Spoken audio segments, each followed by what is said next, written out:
Existe uma competitividade real de eu disputar o governo do Estado, apesar de ser uma candidatura improvável? Toda candidatura contra quem está na máquina é improvável, né? Agora, momentos históricos aconteceram justamente em momentos de improbabilidade, né? E a gente sempre enfrentou. O impeachment era improvável, a gente conseguiu fazer. O nosso partido político era improvável, a gente conseguiu fazer. Então... Deputado, o senhor já afirmou em entrevista que rejeita votar tanto em Lula quanto em Flávio Bolsonaro. Quero saber, já que o Missão não tem candidato ainda ao governo em São Paulo, se o senhor estaria disposto a já declarar um apoio, possível apoio em segundo turno, a Fernanda Haddad ou a Tarcísio de Freitas. Não, mas que candidato que vai disputar a eleição, nem começou a eleição e ele já vai anunciar um apoio para um candidato do segundo turno? Esse é o candidato que está indo para perder. Não é o meu caso. Quem está indo para perder... candidato ao governo de São Paulo, então? Eu já coloquei aqui para você. Oi? O senhor é candidato ao governo de São Paulo, então? Não, eu digo que se eu for, porque você está fazendo uma pergunta hipotética, né? De se eu vou ser candidato ou se eu não vou ser candidato ao governo do Estado, no segundo turno, qual que vai ser meu posicionamento? Primeiro, eu preciso saber se eu sou candidato. E eu sendo candidato, o meu apoio no segundo turno vai ser a mim mesmo. Bom, é isso? Outra pergunta, Arthur? Só para concluir. Quero saber, deputado, qual o cálculo político? Segundo o Datafolha, o senhor tem 5% de intenção de voto para o governo de São Paulo. Qual que é o cálculo político? Quantos pontos o senhor precisa ter para entrar na disputa? Acho que não tem um número exato de intenção de voto, independentemente de instituto de pesquisa. Mesmo porque vários deles dão números diferentes, muito diferentes, de acordo com cenários diferentes. Mas o principal cálculo a ser feito é o seguinte: o que é melhor para o nosso projeto de país a ser construído pelo Partido Missão? O que traz mais votos para a nossa chapa de deputado estadual, para a nossa chapa de deputado federal? O que dá mais projeção para o partido? O que faz com que a gente consiga implementar o nosso projeto de país chegando o mais rapidamente possível ao poder?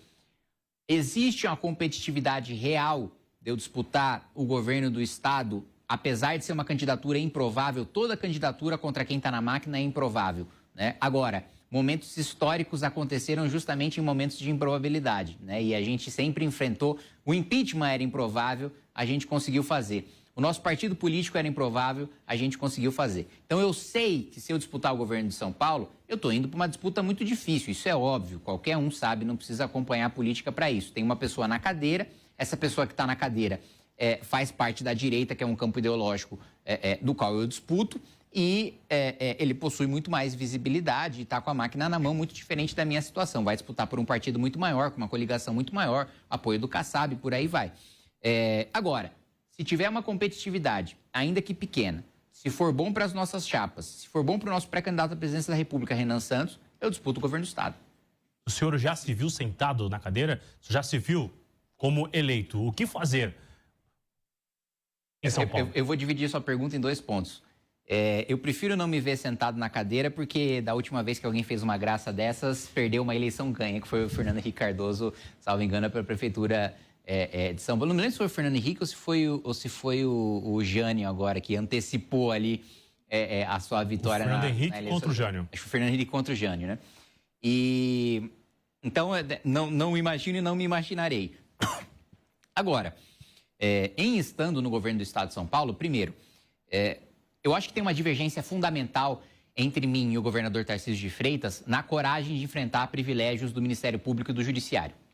Todas as vezes que o Judiciário e o Ministério Público Paulista enviaram projetos para a Assembleia Legislativa de aumento de penduricalho, de aumento de supersalário, todas as vezes o governador apoiou. Tanto que essa foi a razão pela qual o nosso deputado estadual, Guto Zacarias, ele deixou a vice-liderança do governo Tarcísio, porque ele falou, olha, eu sempre me posicionei contra, mesmo sendo vice-líder do governo. Só que todas as vezes vocês vêm me pedir apoio, né? Ou vêm me pedir para não me manifestar, vêm me pedir para não falar nada. Eu não vou fazer isso.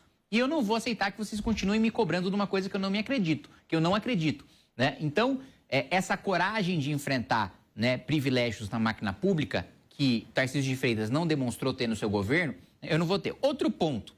Eu sei, conversando com policiais militares, tanto os praças como os oficiais, que Tarcísio de Freitas não permitiu que a polícia militar fizesse todas as operações e toda a limpa no crime organizado e desorganizado que a polícia gostaria de fazer. Se eu ocupar o Palácio dos Bandeirantes, tem a menor dúvida de que a Polícia Militar terá a licença de fazer as operações, por mais difíceis que elas sejam, por mais perigosas que elas sejam. A nossa tropa quer trabalhar, a nossa tropa quer, ainda que precise trocar tiro, ainda que precise colocar a sua própria vida em risco, se for para matar lideranças do crime organizado, eu sei que a nossa tropa está aí, porque eu escuto dela, ela está disposta a realizar essas operações. Se um dia eu for governador, sem dúvida nenhuma, ela terá licença para levar essas operações em frente. Então, existe algum interesse de blindagem do governo de São Paulo contra algumas operações? Eu acho que é blindagem, eu acho que é falta de coragem mesmo. Eu acho que é medo do governador. Do governador de sofrer críticas por parte da imprensa, por parte de ONGs de direitos humanos, por parte de partidos de esquerda. O governador tem muito medo, né, de receber essas críticas, que eu não tenho nenhum receio, eu estou muito acostumado, desde a época do impeachment, quando não tinha mandato, até agora. Eu acho que se existe um consenso até com os meus adversários, é que eu não tenho receio de ingressar em polêmicas, eu não tenho receio de levar rejeição por aquilo que eu acredito, de perder votos, de perder apoio, de ser atacado.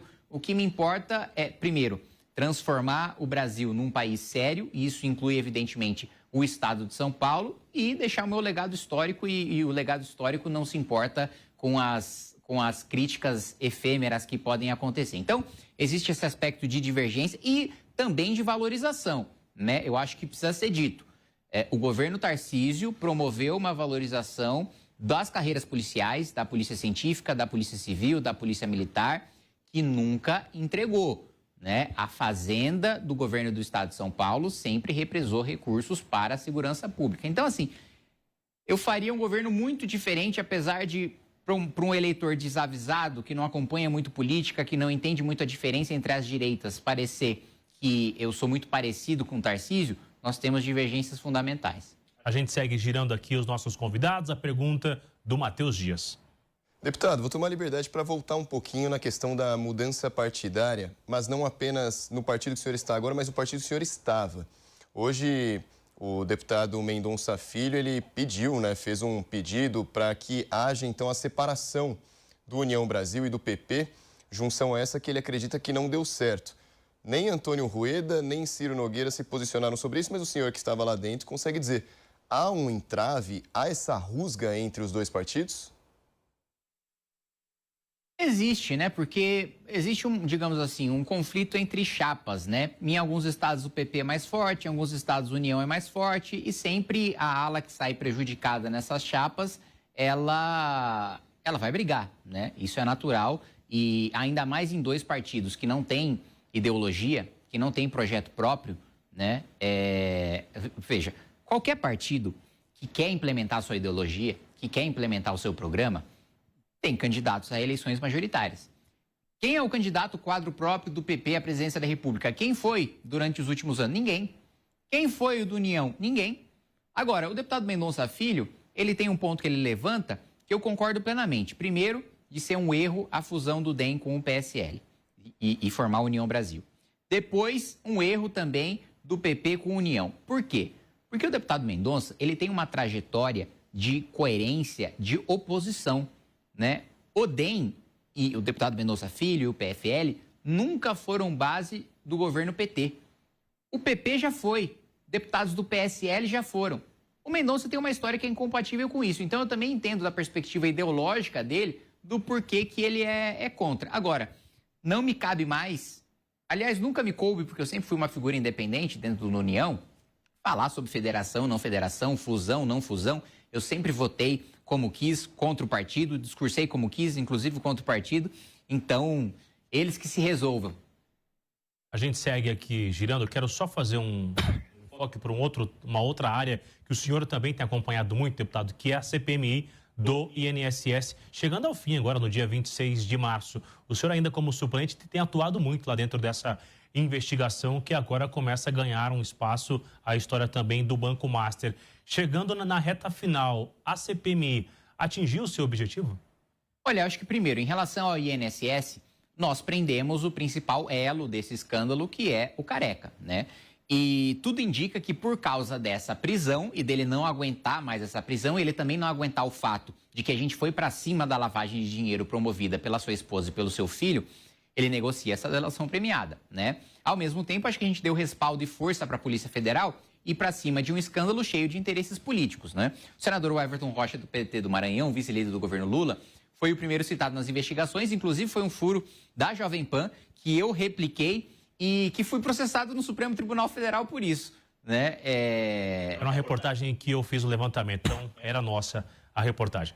Eu me lembro, eu vi o seu rosto, inclusive, por ter visto a sua reportagem que me pediram minha prisão no Supremo, mas não é culpa sua, é culpa do senador Everton. Meu caso está em julgamento agora no plenário, em julgamento virtual. Ele é um senador poderoso, né? Articulado no Maranhão, comprou uma fazenda de 15 milhões de reais incompatível com seu patrimônio, saiu agora recentemente notícia de que a dona do jatinho que ele usa recebeu 1 milhão de reais do Careca, de que o Careca pagava a manutenção do seu jatinho. Então, ele é um sujeito influente no Senado e que estava utilizando ali as suas forças para tentar frear os avanços da investigação. A CPMI, e aí no caso específico do senador Everton Rocha, eu preciso ressaltar o meu papel em expor essa questão e permitir que o senador estivesse nessa posição de fragilidade que ele está agora em relação às investigações. Então, acho que, primeiro, eu preciso parabenizar o trabalho, especialmente do relator, o deputado Alfredo Gaspar, que fez, de fato, assim, com a sua experiência de Ministério Público, de promotor de justiça, um trabalho excelente em levantar os principais envolvidos, em pedir as quebras corretas, em pedir as convocações corretas e de prender o principal elo, porque o Careca está para o escândalo do INSS, o que o Alberto Youssef estava para o Petrolão. Quando o Youssef abriu a boca, delatou o Lula, delatou a Dilma, aí caiu a República. Na época, os principais atores políticos do Brasil, né, foram citados, tiveram quebras, busca e apreensão, muitos deles foram presos. Da mesma maneira, eu acho que o principal elo nós conseguimos prender e esse principal elo que vai abrir a boca em relação ao núcleo político. Agora a gente entra nesse final em expor uma coisa muito importante, que são os ministros do Supremo e a elite do Planalto e também do Congresso Nacional envolvida no escândalo do Banco Master. Nessa semana eu devo entrar, ainda não entrei, na sala cofre com todos os dados do celular do Vorcaro. A gente só teve acesso a 0,25%, que eu fiquei até a madrugada analisando e que já foram suficientes para a gente ver da relação próxima do Vorcaro com o senador Ciro Nogueira e com o ministro Alexandre de Moraes, especialmente os dois são os mais citados ali nas mensagens. Imagino o que deve ter em todo o resto, né, do celular do Vorcaro. Inclusive, li a notícia recentemente de que certas imagens, digamos assim, proibidas, para mim o que eu quero saber são relações promíscuas de outra natureza, no sentido figurado, no sentido de corrupção de colarinho branco e não no sentido literal. Esse escândalo já é muito maior do que os anteriores que já assistimos na República? Esse é um escândalo, o do Banco Master, você diz, do INSS? Ambos, né? Um ligado ao outro. Eu acho que o do Banco Master tem o potencial para ser um dos maiores, até pela quantidade de dinheiro que envolve. A gente está falando de pelo menos o que se sabe até agora, entre 50 e 60 bilhões de reais. Só o fato dele gastar num final de semana 200 milhões de reais já mostra um pouco do dinheiro infinito que ele tinha e de ter uma relação tão próxima a ponto de dar... Gente, vamos lá. A esposa do Alexandre de Moraes tinha um contrato de 129 milhões de reais, que ele ficou em silêncio durante muito tempo. Ela também, no final, tiveram que admitir porque ficou insustentável. A gente tinha prova demais para eles negarem. Ela recebeu um contrato de 129 milhões que, segundo ela própria, daria ali 3,5 milhões de reais por dia trabalhado. Gente, não existe advogado, não existe ex-ministro do Supremo advogado que receba isso em honorário em nenhuma causa. E outra coisa... Ela disse que recebeu isso também porque ela fez o compliance, ela escreveu o código de ética do Banco Master. Então, primeiro, assim, ela tinha que ter sido demitida. Porque se o compliance que permitiu o maior escândalo do sistema financeiro da história do Brasil foi escrito por ela, ela é a pior advogada do universo, né? Se bobear até mais, se a gente for além da Via Láctea, não deve encontrar advogado pior do que ela. E aí...